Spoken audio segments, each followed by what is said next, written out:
கேஜிஎஃப்க்கு வழி 3 வழி தான்.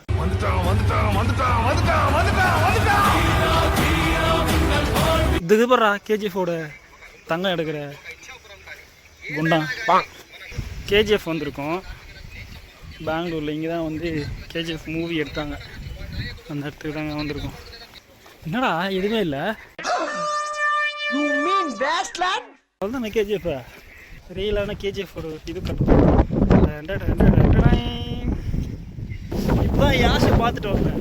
அவர் இதோ இல்லை தான் இருக்கு. கேஜிஎஃப் ஊர் காட்டுட்டுமா உங்களுக்கு? இந்த கேஜிஎஃப் ஊர் பார்த்தீங்கன்னா நிறைய செடி நட்டு டெவலப் பண்ணியிருக்காங்க. கோலாரில் கோவா பிரியாணி சாப்பிட்டு அங்கேருந்து போக போகிறோம். அந்த பக்கம் போக முடியுங்களா?